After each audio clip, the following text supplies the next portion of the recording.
you're new in town or just new to this whole podcast thing, you're tuning in to Lore by Night, the podcast that discusses all things vampiric with no fear of breaching the Masquerade. In this special episode, I shall be discussing some exclusive thoughts and opinions of mine on the Heart of the Forest demo, a brand new Werewolf the Apocalypse video game being developed by Different Tales.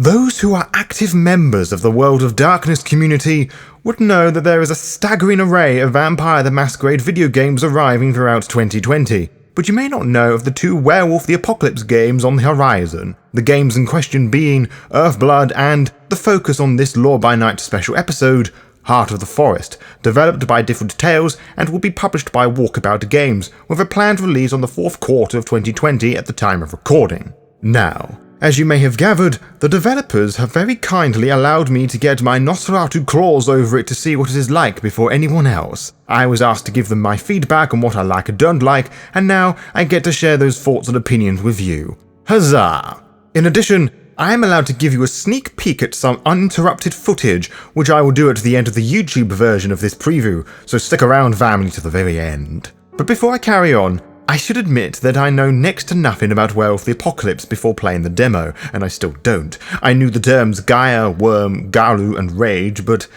that was about it. I can, however, provide you an overview of the game for those of you who have stumbled upon this episode and have no idea what the fuck I'm talking about.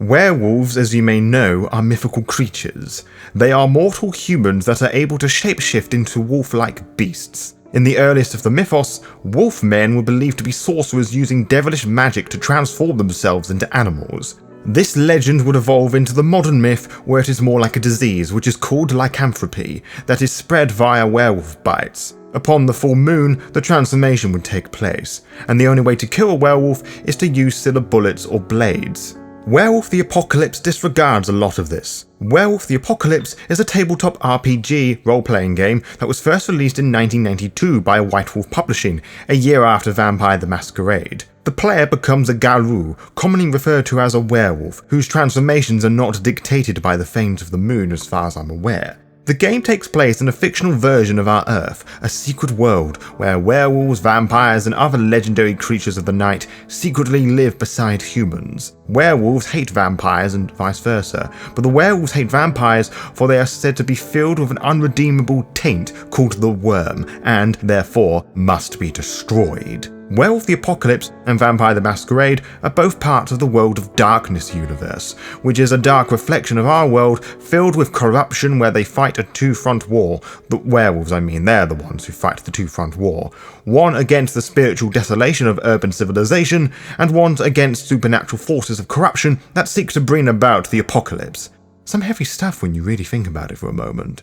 Beyond this small bit of research, there is little I can comment on regarding the interpretation of the lore of Werewolf the Apocalypse in this PC game, which I suppose is what is going to make this review stand out from others who may review the game. That is the angle I will approach this from someone who has no or little understanding of Werewolf the Apocalypse, but does know the World of Darkness through Vampire the Masquerade, and even if you don't know what Vampire the Masquerade is, this will be very useful to you anyway.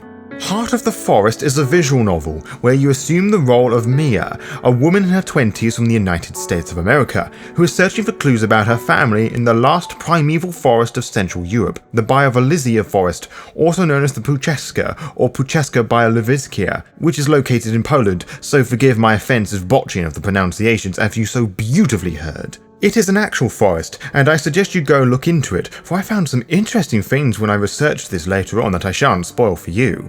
During my first playthrough, the demo itself was about 30 minutes in length, so there was not much werewolfing beyond being told what rage is during the game's Prelude. From my understanding, the way that rage works in this game is that the lower your rage is, the less angry you are and the more level-headed you are, with the consequence being that you are more timid and cowardly. But the higher your rage is, as the name would imply, it makes you far more punchy and angry, and depending on what you choose when your rage is high, it can scare the people around you, so keep that in mind. The Prelude acts as a dream sequence of sorts, which also acts as a spooky character creation as Maya is trapped in a forest, being chased by something and encounters some sort of severed head. This is where she wakes up on a bus next to her Norwegian friend Anya, a fellow student who came to Poland to study medicine. I'm told she's an activist, but to what end, I cannot say. Your interactions with her on the bus will determine what will happen for the rest of the demo. If you are angry and standoffish with her, she won't have anything to do with you, but if you are more patient and opening to her, she'll be more friendly towards you for the rest of the demo. You then travel to a nearby B&B, and once you've awoken the following morning, you decide to explore the forest with your friend and Daniel, a local tour guide who knows the forest and its legends. I got the impression that he was a little bit nervous, as he tends to stutter a lot, but there are dialogue options you choose that imply that Maya, and by extension you, cannot help but feel there's something wrong about him. It was not revealed to me in the demo if there was anything wrong per se, but I'm sure more will be revealed in the game proper about him. Again, I wish to reiterate that your choices will affect Maya's mood and her relationship with the characters you talk to, including Pushka, the forest, which is treated like a character rather than just a dense woodland. And rather unpleasant things will happen if you piss off the forest. Take that as you will. After Daniel's introduction, you are given 3 paths to go on with Daniel to explore the forest. Once you have chosen one part of the forest to explore, you can choose a second part to explore at your leisure. Certain dialogue options will make certain things available in different forest paths, so mix and match and see what happens. In one location, Daniel will tell you the harrowing story about Kazan the Wolf, an actual wolf that did exist. In fact, Kazan was the most famous wolf in Poland, and the symbol of protection over his endangered species. In 2001, he died after caretakers failed to notice he was wounded in a fight against another male wolf. Daniel will also take you to a place of power, which also do exist in the real Pushka. Prophets from around the world used to gather in the forest and search for these sites of magic, and you meet someone meditating on this spot. He is a man called Cornell, who is a German eco-activist who came to Poland to save the Pushka from deforestation. He is the one who really feeds into the idea that Pushka is more than just a forest. Daniel does this as well, but I felt it more from Cornell's speech than Daniel's, because he just seemed a bit paranoid and overprotective about it, whereas Cornell's is far more genuine. The third interesting place in the forest are the Barrows. Again, this is a real resting place of tribes that lived in Pushka 1500 years ago and mysteriously vanished. There, Maya experiences interesting visions that I don't want to spoil for you. Once you have explored all the areas, you return back to the B&B, where Maya will have another weird dream, this one more violent and frightening than the last, and that is where the demo ends. This, however, is where the critique of my first playthrough shall properly begin. As a critic, it almost pains me that I can find very little to fault for the experience I had with the demo. I love the raw and primal art style. It is not as clean looking as other visual novels, such as Vampire the Masquerade Coteries of New York, the closest comparison, and certainly does not take half a year to go through the Prelude. Heart of the Forest does have its own natural art style that I can get behind. It is both clear and vague, allowing the player or reader to make interpretations of what the environments look like and how the characters are interacting with each other and the world around them. It really feeds on the imagination that would come so naturally when I am reading a book or playing a tabletop role-playing game with friends. In fact, the visual novel does feel more like a solo World of Darkness tabletop RPG game, which is probably part of the reason as to why I got into it so much and so quickly. The small number of animations present were beautifully fluid and were not distracting whilst I was reading. It also does a perfect job telling players who are more accustomed to the modern/metropolitan style of Vampire the Masquerade that Werewolf the Apocalypse has a very different feel and look to Vampire, all without a single word being mentioned. The inclusion of the character sheet looking page to show the Maya you have created was a nice touch as well. I felt that the choices I was selecting had a meaningful impact on her behaviours, rather than the story's progression at this point. Similarly, the music and sound design is just perfect for this sort of game.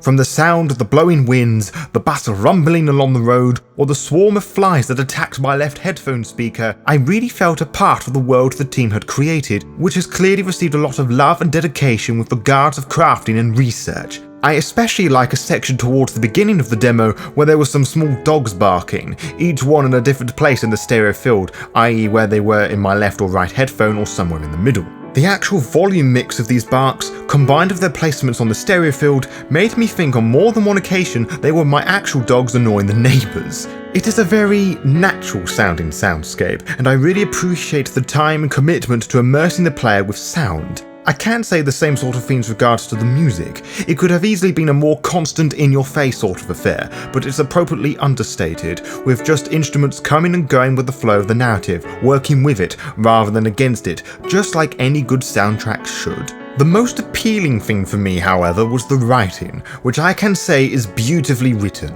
Alongside the aforementioned natural sound design and the ethereal music, I felt I was with Pucheska the whole time and seriously did not want to leave. As a spiritual person myself, who practices many faiths and different ways of thinking, a lot of what was being described resonated with me deeply in ways I was not emotionally prepared for, almost moving me to tears. I assure you this isn't a ploy to entice you to play the game, it is my honest emotional reaction, one I do not think many people will have, but one I wanted to share with you anyway. What stopped me from blubbering over my keyboard was the demo ending when it did. I did not want to stop playing, and I desperately want to know what will happen next. What I do know is that this has been the catalyst for me purchasing Werewolf the Apocalypse V20 books to have a better understanding and appreciation for the game that the developers have been working on.